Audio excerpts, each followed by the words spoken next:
নমস্কার বন্ধুগণ। সুন্দর স্বর্ণালী সান্ধ্যকালীন মুহূর্তে গৌতম কোমল গান্ধারের উপস্থিতি মেটা ফেসবুক লাইভের মাধ্যমে সময়ের সদুপয়োগ করে নেওয়া। মেটা ফেসবুক লাইভ সোশ্যাল মিডিয়ার একটি সুন্দর মঞ্চ বলবো, ইংরেজিতে যেটা স্টেজ বা সোশ্যাল মিডিয়ার একটি গুড প্ল্যাটফর্ম বলা যায়। তো প্রায় আমি সান্ধ্যকালীন মুহূর্তে নিজের সময়কে অবসরপ্রাপ্ত রিটায়ার্ড লাইফকে এইভাবেই অতিবাহিত করবার চেষ্টা করি। বাংলা সাহিত্য, হিন্দি সাহিত্য, ইংরেজি সাহিত্য, উর্দু সাহিত্য নিয়ে আমার বন্ধুদের মাঝে উপস্থিত হয়ে থাকি। তো আজ পুনরায় এটি আমি পূর্বেও দু একবার রসিক দাদা ঠাকুর ও রসিক রবীন্দ্রনাথকে নিয়ে উপস্থাপনা করেছি। তো আজ পুনরায় মনে হলো রসিক দাদা ঠাকুরের এত চারিদিকে হই হট্টগোল, সমস্ত টিভির নিউজ খুললেই শুধু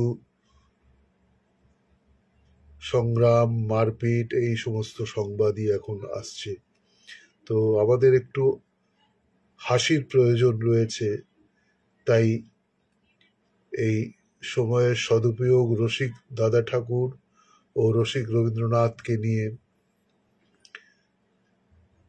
রসিক দাদা ঠাকুরের সম্পর্কে যদি বলা হয়, তো সেই রামেন্দ্র সুন্দর ত্রিবেদীর স্মৃতিরক্ষার জন্যে মুর্শিদাবাদের সেই একটি বিরাট অনুষ্ঠান হয়েছিল মুর্শিদাবাদ জেলায়।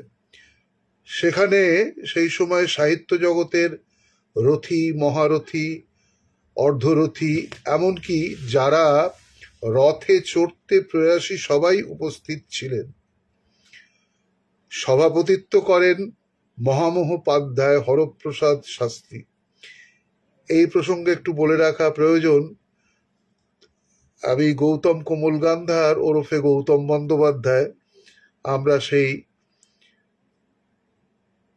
মহামহোপাধ্যায় হরপ্রসাদ শাস্ত্রীর আমরা বংশধর। তো সেই হরপ্রসাদ শাস্ত্রী তিনি পরিচয় দেন, দাদা ঠাকুর এক্সটেম্পো কবিতা লেখেন, গান গেয়ে শোনান। তাঁর কাগজও পদ্যে। তিনি একাধারে সে পত্রিকার এডিটর, গ্রুপ রিডার, উনি নিজেই প্রুফ রিডার ছিলেন, কম্পোজিটর, ডিসপ্যাচার, কেবল সাবস্ক্রাইবার নন, তিনি তেজস্বী ব্রাহ্মণ। বেশ মিষ্টি মিষ্টি করে সবাইকে হক কথা বলে দেন। শাস্ত্রী অবশ্য দাদা ঠাকুরের সেই গোপাল ভাঁড়ের সঙ্গে দাদা ঠাকুরকে উনি তুলনা করেছিলেন। তো যেমন ধরে নেওয়া যাক যে সেটা তার স্বল্প পরিচয়ের অনভিজ্ঞতা, সেটা তার মানে নন এক্সপিরিয়েন্স বলা যেতে পারে। তো এই অবসরে হরপ্রসাদ বাবুর একটা কাহিনী বলে নেওয়া প্রয়োজন।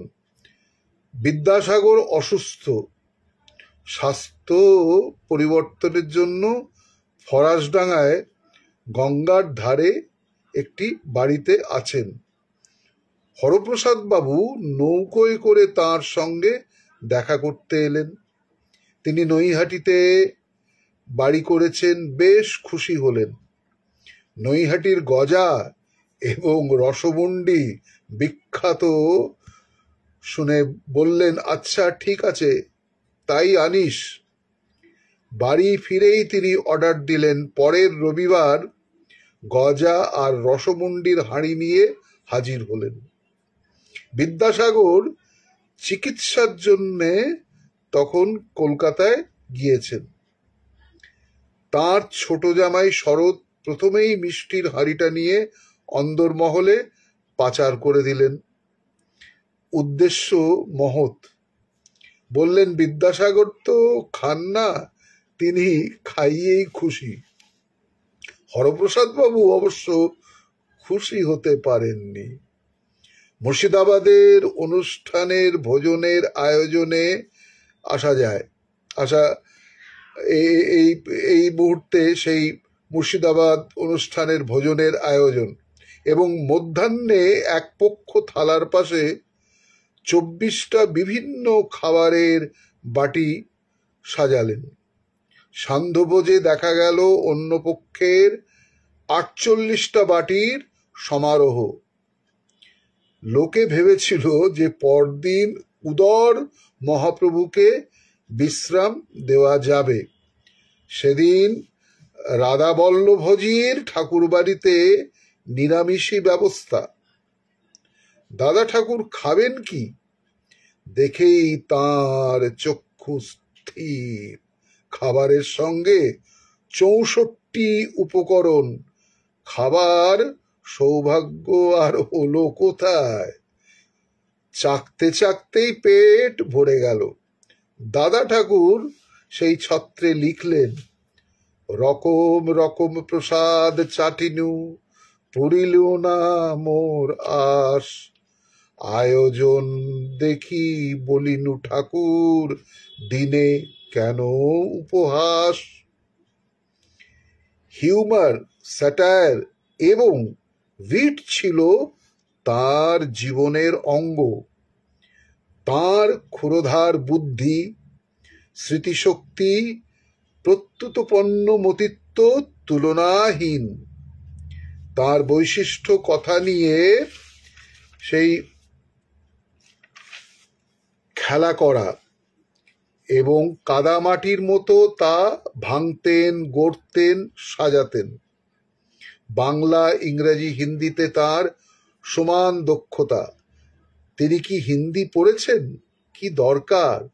তিনি না পড়ে পণ্ডিত শরৎচন্দ্র পণ্ডিত। দাদা ঠাকুরের নাম ছিল শরৎচন্দ্র পণ্ডিত।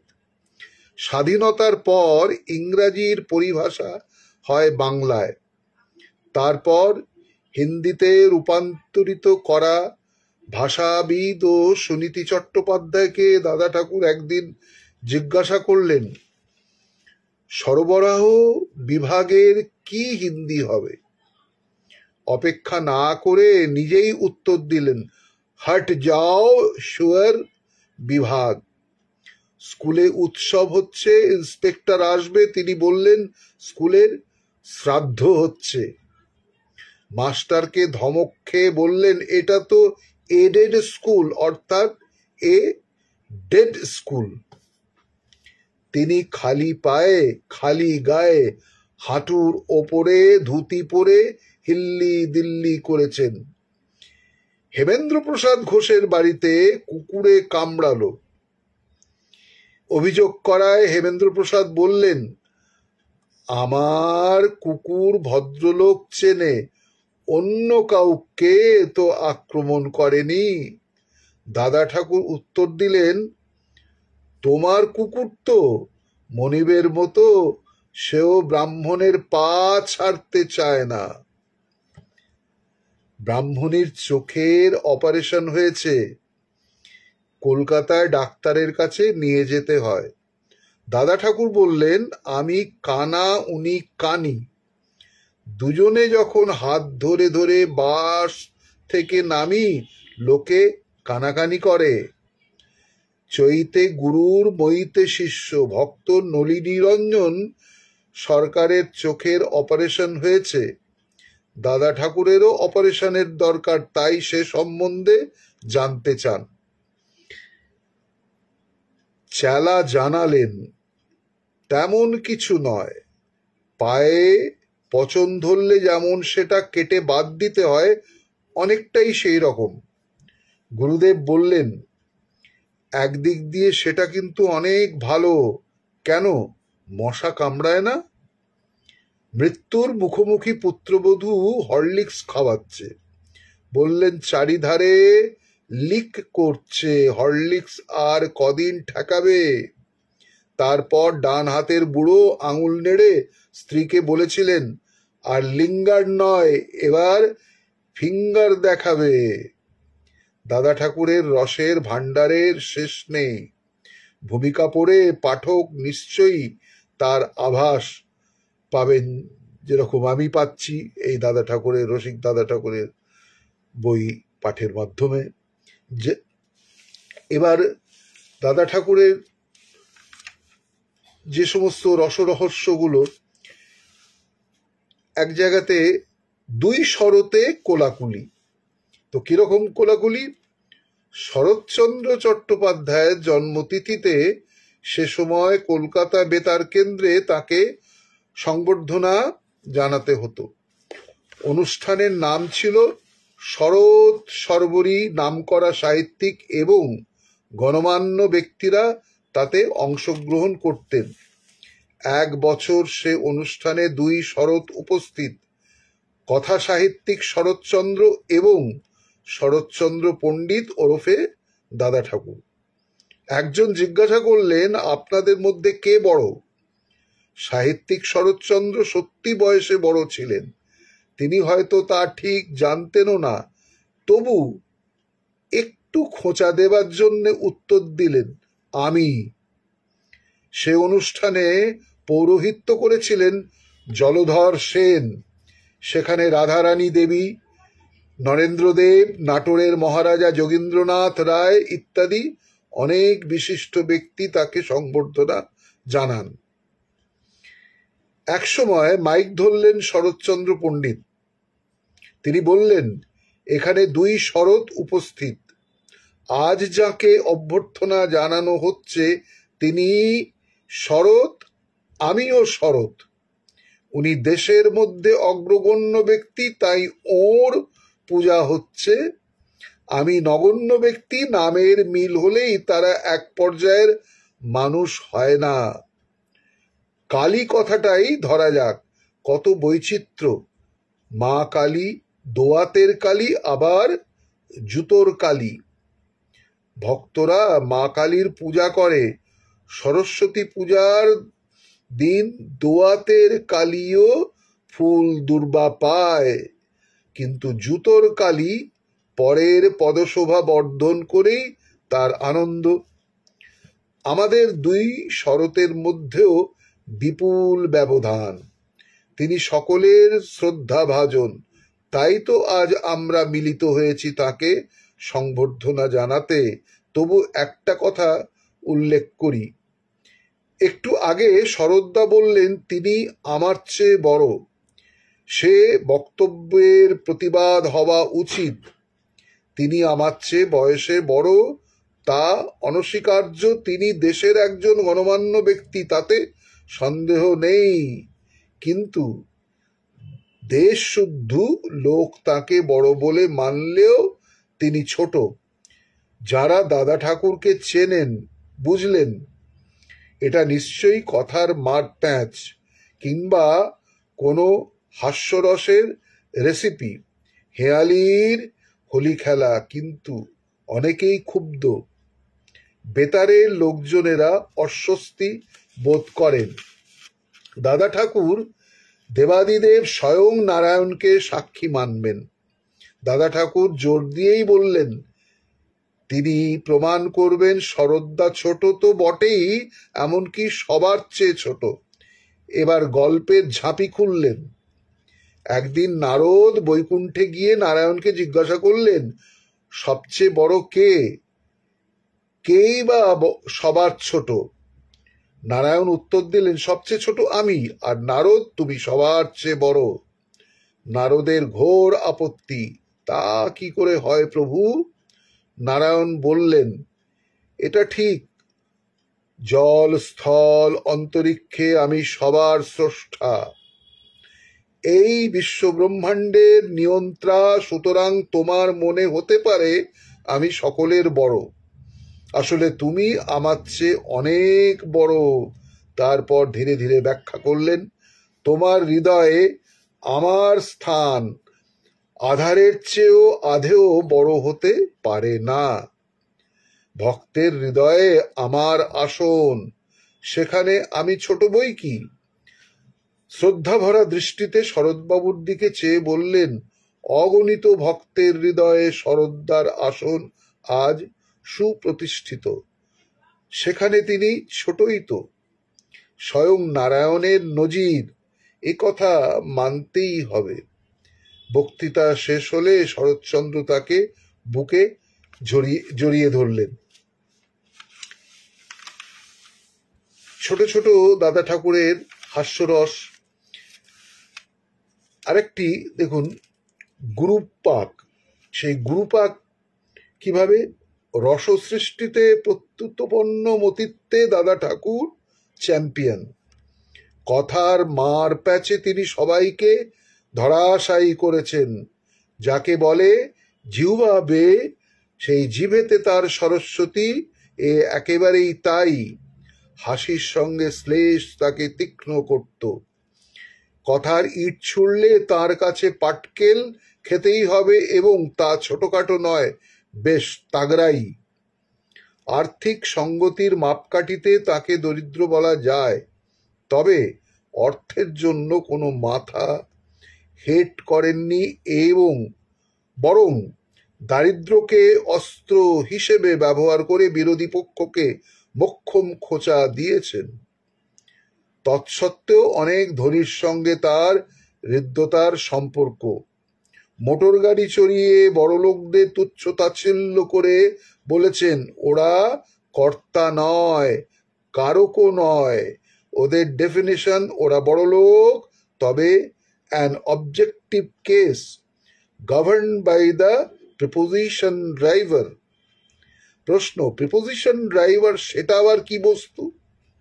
দাদা ঠাকুর বোঝালেন, এ তো সহজ কথা। বড়লোক তো গাড়ির পিছনের সিটে বসে থাকে, আর ড্রাইভারের পজিশন তো সামনে, সুতরাং ড্রাইভার প্রিপোজিশন নয়। হাসিটা বোধহয় খুব গম্ভীর।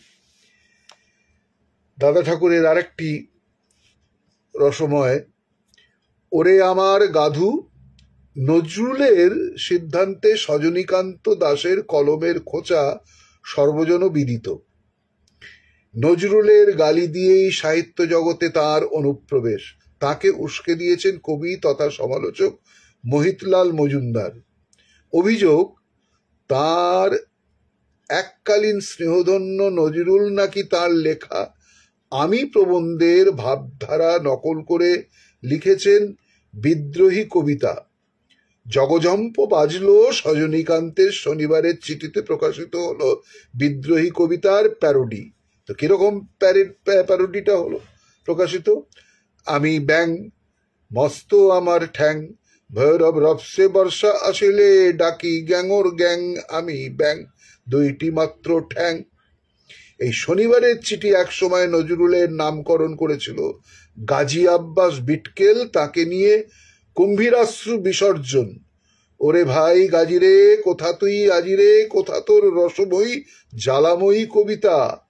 আয় ভাই আয় গাজী, দুই পাটি দাঁত মাঝি, রেখেছি ছিলিম সাজি, আয় তুই আয় ভাই স্বরাজের শেলিরে। পবিত্র গঙ্গোপাধ্যায়ের চেষ্টায় নজরুল এবং সজনীকান্ত দাশের মধ্যে সন্ধি হয়।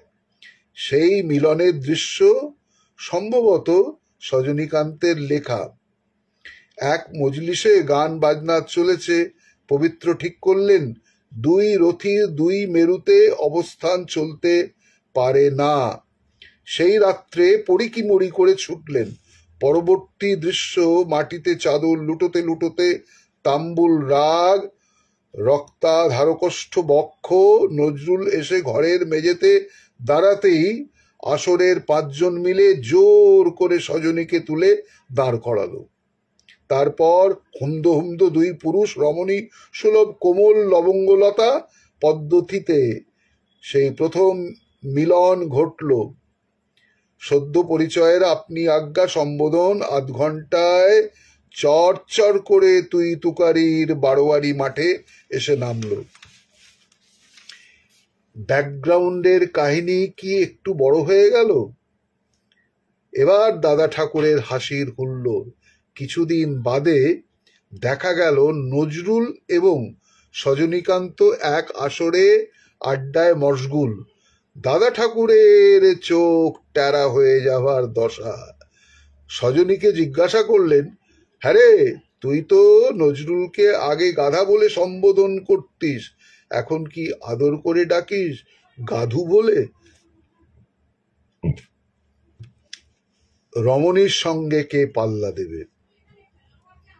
বহরমপুর মিউনিসিপ্যালিটিতে একবার সদস্য নির্বাচনের ব্যবস্থা হয়েছে। দুজন প্রতিদ্বন্দ্বী, রমণীমোহন সেন এবং নীলমণি ভট্টাচার্য, দুজনেই দাদা ঠাকুরের সুপরিচিত। তাই তিনিও সেই সময় বহরমপুরে হাজির হলেন। তিনি ভবিষ্যৎবাণী করেছিলেন রমণীমোহনের জয় হবে, হলোই তাই। এবার দাদা ঠাকুরের ফলাফল বিশ্লেষণ। বললেন, রমণী অর্থাৎ র মানি, সেই র মানির সঙ্গে নীলমণি অর্থাৎ নীল মানি কি কখনো পারে? কি অপূর্ব উদাহরণ, উপমা! আহা! এইভাবেই দাদা ঠাকুরের রসময় সমস্ত ব্যাপার স্যাপার। এবার দেখুন দাদা ঠাকুরের কিছু কিছু, যেমন শাশুড়ি আর বধূর মধ্যে অসাধারণ একটি লেখনী। কি কুক্ষণে লক্ষ্মী ছাড়া ঢুকলি এসে আমার ঘর, স্কন্ধে চেপে আমার অমন সোনার বাছায় করলি পর। মাইনে পেলে তোরে দেয় দুঃখের কথা কি আর কই, তুই হলি তার আপন জনা, আমরা বুঝি কেউই নই। ভাগ্যে বুড়ো বেঁচে আছে তাই তো মিলছে শাক আর ভাত, বুড়ো মরলে কি হবে মোর, ভাবতে হয় যে বজ্রাঘাত।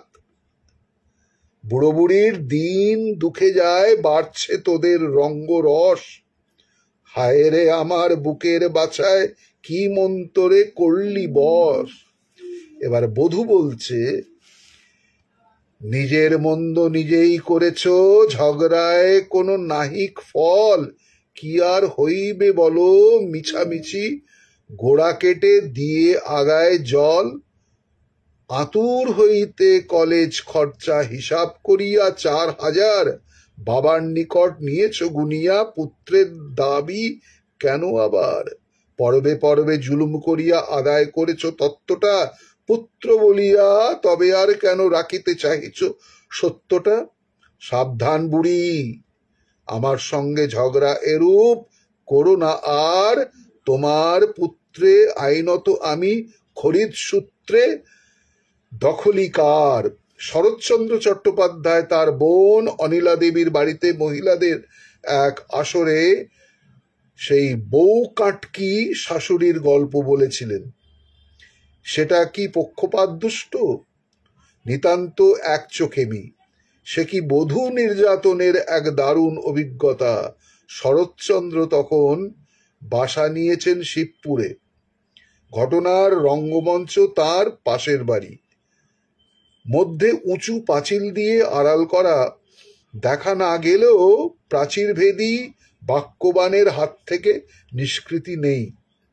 সে বাড়িতে 3 জন প্রাণী, ছেলে, ছেলের বউ এবং শাশুড়ি।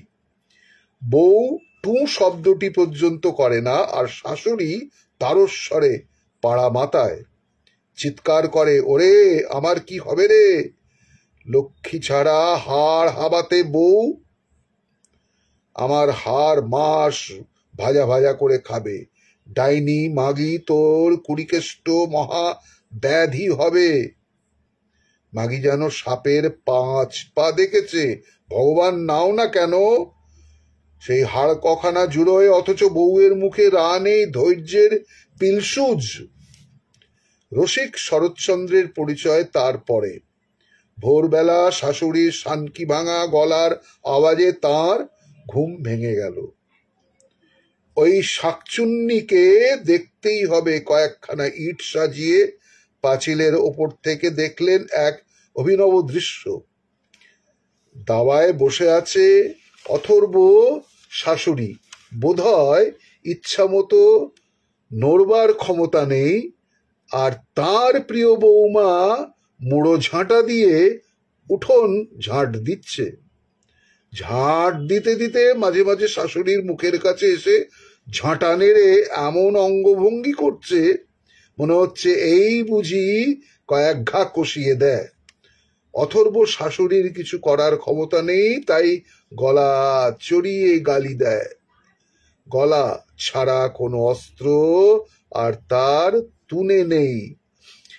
শ্বশুর মশাই জল্লাদ।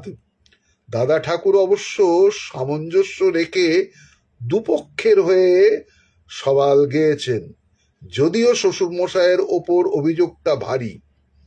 সদ্য পরিণীতা বধূর বাসর ঘরে স্বামীকে সম্বোধন করে গাওয়া সেই গানটি ছিল, তুমি প্রভু আমি দাসী, আমি স্ত্রী তুমি স্বামী, কারণ তোমার বাবা মহাজন আর আমার বাবা আসামি। মুখে বলেন বেহাই বেহাই, অল্পে কিন্তু দেননি রেহাই। তার মুখে মধু অন্তরে বিষ, ব্যবহারে চাষামি। অন্ন নাই মোর বাপের ঘরে, তবু এলাম কত গয়না পরে। আমার ভাইরা খাবে ভিক্ষা করে, না হয় করবে গোলামি।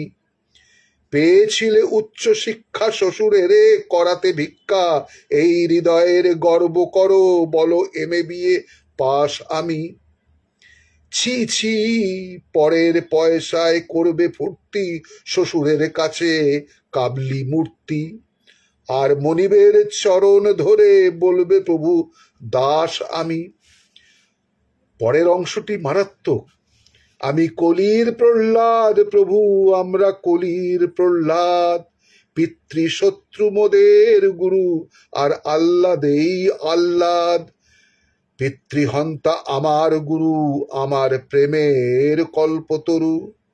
গুরুর গুরু পরম গুরু, শ্বশুর মশাই জল্লাদ। এইভাবে রসিক দাদা ঠাকুরের উপস্থাপনা বন্ধুদের মাঝে সংক্ষেপে করলাম। দাদা ঠাকুরকে নিয়ে করতে গেলে রাতের পর রাত কেটে যাবে। এবার আসা যাক রসিক রবীন্দ্রনাথ ঠাকুরের। কবিগুরু রবীন্দ্রনাথ ঠাকুরের সেই রসিকতা অসাধারণ।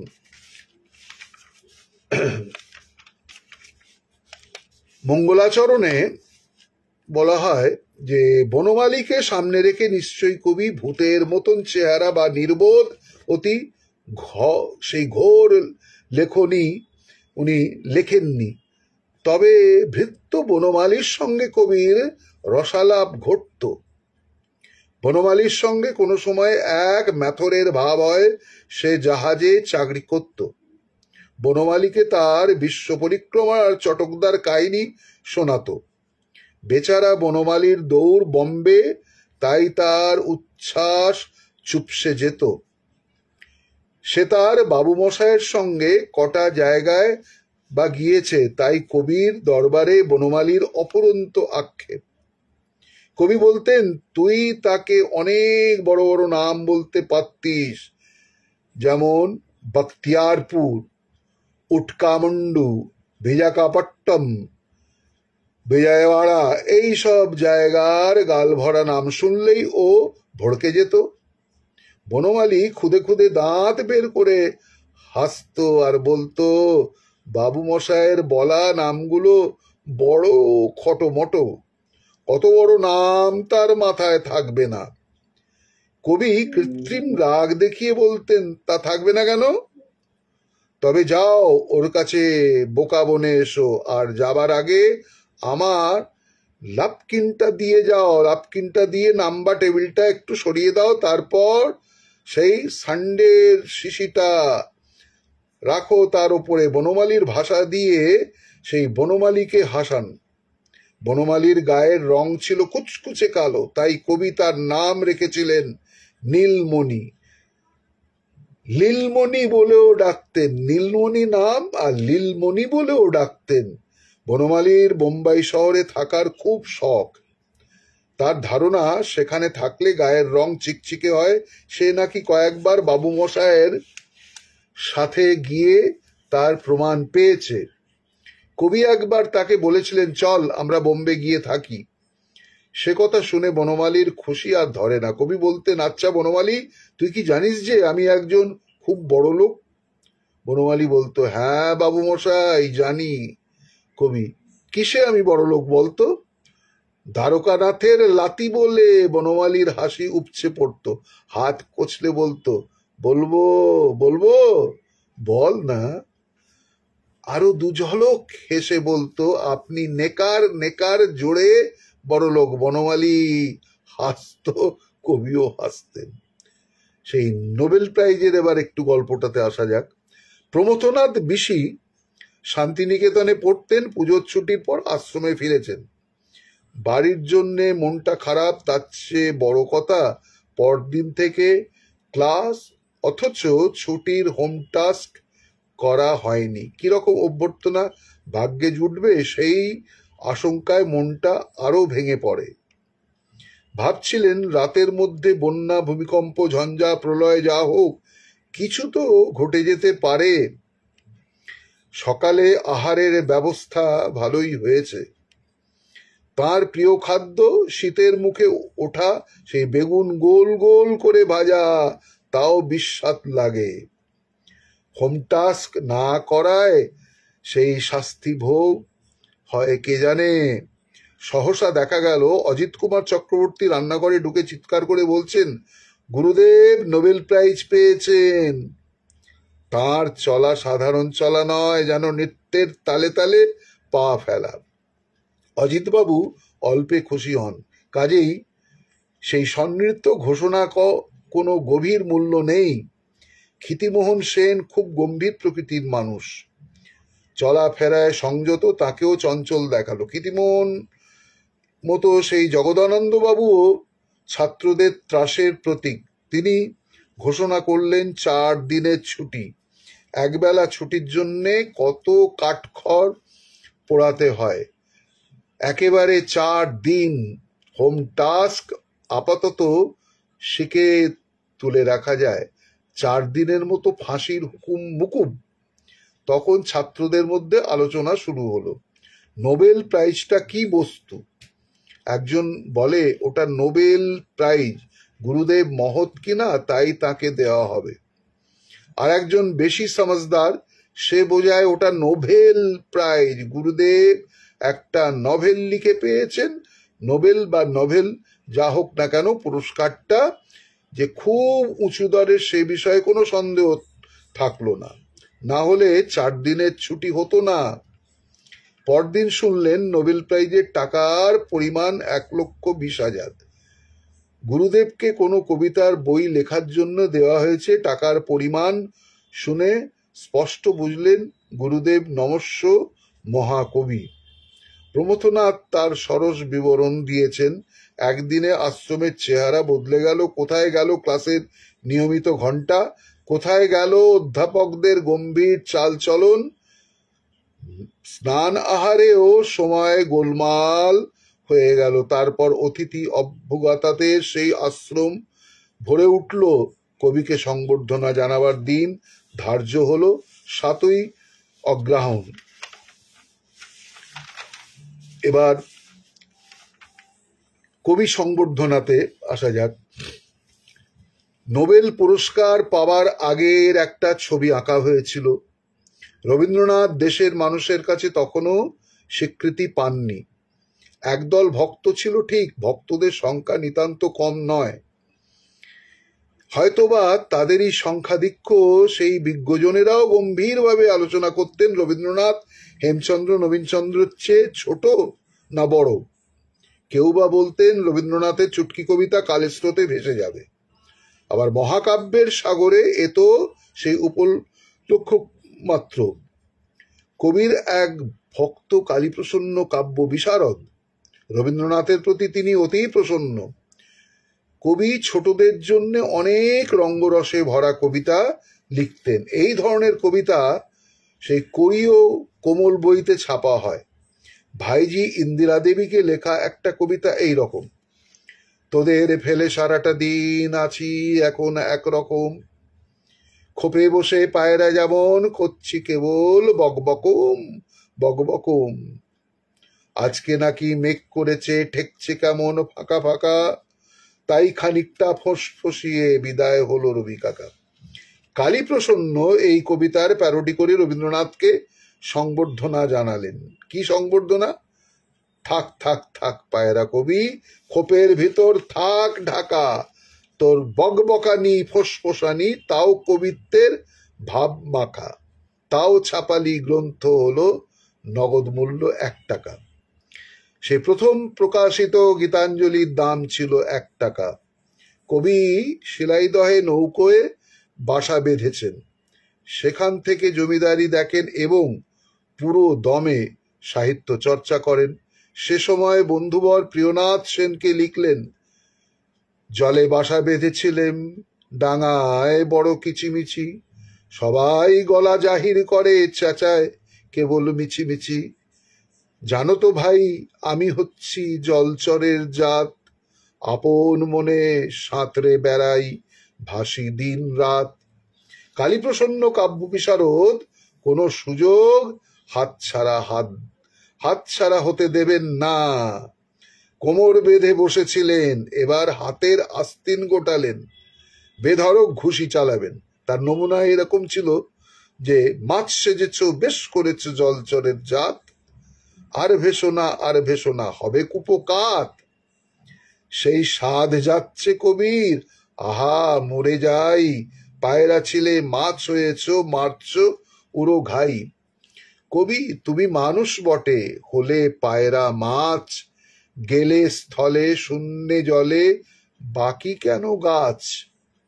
কাব্য বিশারদ তার মিঠে করা বইতে ছদ্মনামে এসব লিখতেন। তার ভূমিকা ছিল রবি রাহু। ভাবখানা রবিকে তিনি রাহু রূপে গ্রাস করবেন। রবীন্দ্রনাথ নাটকের নটসূর্য দ্বিজেন্দ্রলাল রায়, রবীন্দ্রদলন সেই নাটক, রবীন্দ্রদলন নাটকের নটসূর্য দ্বিজেন্দ্রলাল রায়। তার লেখা কবি গানটা এই ধরনের ছিল: আমি একটা উচ্চ কবি, এমনই ধারা উচ্চ, শেলি ভিক্টর হিউগো মাইকেল আমার কাছে তুচ্ছ, আমি নিশ্চয়ই কোনো রূপে স্বর্গ থেকে ঢসকে পড়েছি এ বঙ্গভূমে বিধাতার হাত ফসকে। আর এক ছত্রে আছে, আমার কাব্যের উপর আছে আমার অসীম শক্তি, আমি তো লিখছি না সেসব, লিখছেন শিবশক্তি। তাই তো আমি লিখে যাচ্ছি কাব্য বস্তা বস্তা, পাবে গুরুদাসের নিকট ওজন দরে সস্তা। গুরুদাস চট্টোপাধ্যায় ছিলেন প্রকাশক, এটা অবশ্য পরের ঘটনা। সজনীকান্ত দাস ফুল ফোটানোর জন্যই বিখ্যাত। তার শনিবারের চিঠিকে অনায়াসে শনি ঠাকুরের লাঠিও বলা যেতে পারত। তার হেঁয়ালি কবিতা এই ধরনের ছিল: স্বদেশ তোমায় চিনলে নাকো, এইটে হলো হেঁয়ালি, ভাবছ বুঝি বিদেশ করে তোমার যশের দেয়ালি, সে ভুলো শিব ভাঙবে তোমার শেক্সপিয়ার ও গেটে হোমার, রবেই বেঁচে বলবে তখন এরাও কুকুর শেয়ালি, স্বদেশ স্মরি কাঁদবে তখন থাকবে না আর খেয়ালি। চুনোপুঁটিদের কবি উপেক্ষা করতে পারতেন, কিন্তু যখন দ্বিজেন্দ্রলাল রায়ের কাছ থেকে চোখা চোখা বাক্যবান হাজির হলো, তিনি হাসতে পারেননি। রবীন্দ্রনাথ তখন ইংল্যান্ডে। দ্বিজেন্দ্রলাল আনন্দ বিদায় নাটকে রবীন্দ্রনাথকে মধুর সম্ভাষণে আপ্যায়িত করেন। কলকাতার কোনো সাধারণ রঙ্গালয়ে এই প্রহসনের অভিনয়ের ব্যবস্থা হয় এবং নিজের কৃত্তির দৃশ্যরূপ উপভোগ করার জন্য দ্বিজেন্দ্রলাল স্বয়ং সেই রজনীতে রঙ্গালয়ে উপস্থিত ছিলেন। রবীন্দ্র ভক্তের প্রবল প্রতিবাদে এবং প্রচণ্ড হট্টগোলে সেদিন অভিনয় পণ্ড হয়ে যায়। কর্তৃপক্ষ দ্বিজেন্দ্রলালের নিরাপত্তার জন্যে পিছনের সিঁড়ি দিয়ে সন্তর্পণে নামিয়ে তাকে বাড়ি পাঠিয়ে দিয়েছিলেন। আনন্দ বিদায়ের এক ছত্র এই ধরনের ছিল: একাধারে কবি অধিকারী ঋষি কিবা ত্যাগ কিবা দেয়ান, পরিষদ জল ছিটায় দিলেই কবিবর স্বর্গে উঠে যান। তারপর রবীন্দ্র ভক্তের সংলাপ। দ্বিতীয় ভক্তটি বলছেন যে এই একবার বিলেত ঘুরে এলেই ইনি পিডি হয়ে আসবেন। তৃতীয় ভক্তটি বলছেন যে পিডি কি? আবার দ্বিতীয় ভক্ত তার প্রশ্নের সেই উত্তর দিচ্ছেন, বলছেন পিডি মানে ডক্টর অফ পোয়েট্রি। তৃতীয় ভক্তটি আবার বলছেন ইংরেজরা কি বাংলা বোঝে যে এর কবিতা বুঝবে? চতুর্থ ভক্তটি বলছেন এ কবিতা বোঝার তো দরকার নেই, এ শুধু গন্ধ, গন্ধটা ইংরেজিতে অনুবাদ করে নিলেই হলো। দ্বিতীয় ভক্তটি পুনরায় বলছেন তারপর রয়টার দিয়ে সেই খবরটা এখানে পাঠালেই আর অ্যান্ড্রুর একটা সার্টিফিকেট জোগাড় করলেই পিএল। তৃতীয় ভক্তটি জিজ্ঞাসা করছেন পিএল কি? দ্বিতীয় ভক্তটি উত্তর দিচ্ছেন যে পোয়েট লরেট। এই পর্যায়ে রসিক রবীন্দ্রনাথকে গুরুগম্ভীর হতে দেখা যায়। নোবেল পুরস্কার পাওয়ার পর কলকাতা থেকে ওপরতলার মানুষ স্পেশাল ট্রেনে চেপে শান্তিনিকেতনে হাজির হলেন। তাঁরা রবীন্দ্রনাথকে সংবর্ধনা জানাবেন। কবির মন অভিমানে আগুন হয়েছিল, তাই সে অভিনন্দনের যে উত্তর দিয়েছিলেন তাতে তার স্বাভাবিক বিনয়ের চেয়ে ঝাঁজ ছিল অনেক বেশি। সে কাহিনী বলার আগে অন্য দুটো কথা পারি। আশুতোষ মুখোপাধ্যায় একবার রবীন্দ্রনাথের কাছে গিয়ে পাঁচকড়ি বন্দ্যোপাধ্যায়ের বিরুদ্ধে অভিযোগ করেন তিনি কবির নামে নানা কথা লেখেন, তা নিশ্চয়ই শ্রদ্ধা নিবেদন নয়। এখন আশুতোষ বাবুর বিরুদ্ধেও লিখছেন, এর কি একটা বিহিত করা যায় না? কবি বলছেন যে পাঁচকড়ির বিরুদ্ধে মানহানির মামলা দায়ের করা। বাংলার শার্দুল গর্জন করলেন, না হলে ওর মুখ বন্ধ করা যায় কি করে? কবি হেসে বললেন, দেখো জন্মের সময় নিজের বাবা যার মূল্য ধার্য করেছিলেন মাত্র 5টা কড়ি, তার বিরুদ্ধে কি মামলা আনবে? রবীন্দ্রনাথ কোনো বাদানুবাদে জড়িত হননি, তবে তার ভক্তরা মাঝে মাঝে প্রতিপক্ষকে ধরাশায়ী করেছে। কবির চৈতালি কাব্যগ্রন্থ প্রকাশিত হলে হেমেন্দ্রপ্রসাদ ঘোষ দাসী পত্রিকাতে একটা অশালীন তিক্ত সমালোচনা করেন। তার উত্তর লিখেছিলেন প্রভাত কুমার মুখোপাধ্যায়। সে কবিতা ছাপা হয় সে যুগের বিখ্যাত মাসিক প্রদীপ পত্রিকায়, সেই আষাঢ় 1306 খ্রিস্টাব্দে।